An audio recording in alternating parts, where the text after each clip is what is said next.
The Vanishing of Nurse Emily Carter. Small towns are supposed to be safe places where people greet you by name, where children ride their bikes until sunset, and where everyone trusts their neighbor. But in the fall of 2019, the town of Ravenbrook, a peaceful community of just 8,000 people, discovered that even the quietest streets can hide dark secrets. This is the haunting story of Emily Carter, a beloved nurse whose disappearance shocked her close-knit town, shattered delusions of safety, and revealed a truth far more chilling than anyone could have imagined. Before we dive in, make sure to hit that subscribe button and turn on notifications so you never miss another story where we uncover the unseen side of true crime. And let me know in the comments when you hear about a disappearance like this. Do you first suspect a stranger or someone close to the victim? Emily Carter was the heartbeat of Ravenbrook. At 32, she worked as a nurse at the Ravenbrook Community Clinic, a small but essential facility that served nearly everyone in town. Patients loved her. They said she had a calming presence, the kind of nurse who remembered not just your medical history but also your children's names and birthdays. For many, Emily wasn't just providing health care, she was providing comfort. Outside of work, Emily volunteered at the local church, baked pies for community fundraisers, and even coached the girls' volleyball team at the high school. She lived in a modest home not far from Main Street, where neighbors often saw her tending to her small garden. To most, Emily embodied the kind of goodness that seemed rare in the world. Her personal life also appeared stable. She was engaged to Daniel Hayes, a high school history teacher admired by both students and parents. He was thoughtful, steady, and well-respected, at least from the outside. The couple had been together for 3 years. Daniel had proposed at the Ravenbrook riverbank, a favorite spot of theirs, and wedding plans were underway. Friends described Emily as excited but also slightly anxious about the next step. Still, she seemed genuinely happy. To everyone who knew her, Emily's life was close to perfect. But perfection has cracks, and sometimes those cracks hide secrets. On October 14, 2019, Emily finished a late shift at the clinic. Security cameras showed her leaving at 9:15 p.m., carrying her purse, dressed in scrubs, and heading to her silver sedan. She checked her phone briefly, then drove off into the cool autumn night. By morning, something was wrong. Emily never arrived for her next shift. She wasn't answering her phone. She hadn't come home. Horrifying Daniel reported her missing, insisting this was completely out of character. Later that day, police made a chilling discovery. Emily's car was found on a dirt road just outside of town. The driver's door was ajar. Inside, her purse and phone sat untouched. Cash and deed were still in her wallet. There were no signs of a struggle. It looked as though Emily had simply stepped out of her car and disappeared. That night, hundreds of volunteers combed the woods, flashlights sweeping through the darkness. Search dogs tracked nearby areas, while helicopters scanned from above. Meanwhile, townspeople gathered at the church for a candlelight vigil. Fear spread quickly. Was there a predator on the loose? Or had Emily walked into danger willingly? Detectives initially suspected a random abduction. Perhaps Emily had been forced off the road, or maybe she stopped for someone she knew. But as investigators dug deeper, they found inconsistencies. Emily's phone record showed late-night calls to an unknown number, repeated calls, long conversations. The number belonged to Dr. Aaron Blake, a physician at the same clinic, a married man. Aaron was admired in town, charming, professional, and successful.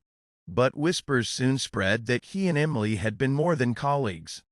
When questioned, Dr. Blake admitted they were close friends, but denied any affair. Still, his phone records told a different story, dozens of late-night texts, some lasting until 2 or 3 a.m. This revelation shocked the community. Emily, the nurse everyone trusted, was hiding a relationship with a married doctor. But was this connected to her disappearance? As rumors swirled, Emily's closest friend stepped forward with a confession. Emily had told her she was planning to end things with Dr. Blake. He was becoming jealous, possessive, and even threatening. According to her friend, Emily had said, "He told me he'd ruin my life if I left him." This painted a troubling picture. If Emily had broken things off that night, could Aaron have snapped? Police searched his home and office, but found nothing directly linking him to her disappearance. Still, suspicion clung to him.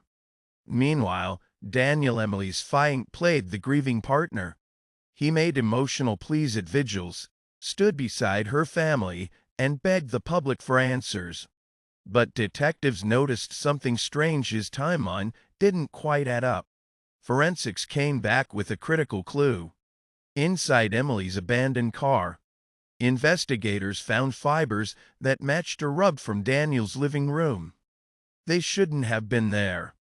Confronted with this evidence, Daniel broke down. Through tears, he confessed he had discovered Emily's affair with Dr. Blake. On the night of her disappearance, Emily came home after work, and Daniel confronted her. The argument escalated. He accused her of betrayal, demanded the truth, and when Emily said she planned to leave him, Daniel claimed he lost control. He struck her, and in a fit of rage, she fell. Panic set in. Instead of calling for help, Daniel hid her body near the riverbank, the same place where he had once proposed to her. The truth devastated the town. Emily hadn't been the victim of a stranger, or even the possessive doctor many suspected. She had been betrayed by the man she trusted most. When Emily's body was recovered, Ravenbrook mourned. Hundreds attended her funeral, filling the church pews and spilling into the streets. People wept not just for Emily, but for the loss of innocence in their community. Ravenbrook was no longer the safe town they thought it was. Daniel Hayes was arrested and charged with second-degree murder. In court, he wept as he described what he called a moment of madness. But prosecutors argued it was more than that. It was rage, jealousy, and control. Emily's family sat through the trial in heartbreak, listening to the details of her final moments. The jury deliberated for only 4 hours before finding Daniel guilty. He was sentenced to 35 years in prison. Emily Carter's story left Ravenbrook changed forever. Parents now locked their doors at night. Neighbors looked at each other with quiet suspicion.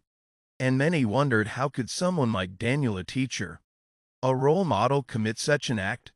Emily's family started a foundation in her honor, supporting women in abusive or controlling relationships. Their message was clear: pay attention to the signs, even in people who seem good on the surface. For Ravenbrook, the lesson was harsh but unforgettable. Evil doesn't always come from strangers lurking in the shadows. Sometimes it comes from the people we know best. And that brings us to the heartbreaking conclusion of Emily Carter's story: a nurse who gave her life to helping others, only to have hers taken away by the very person who was supposed to protect her. If you found this story compelling, please take a moment to like this video, subscribe to the channel, and share your thoughts in the comments. Do you think Daniel's crime was truly a moment of madness? Or was it a sign of something much darker? Your support helps us bring more untold stories like this to light.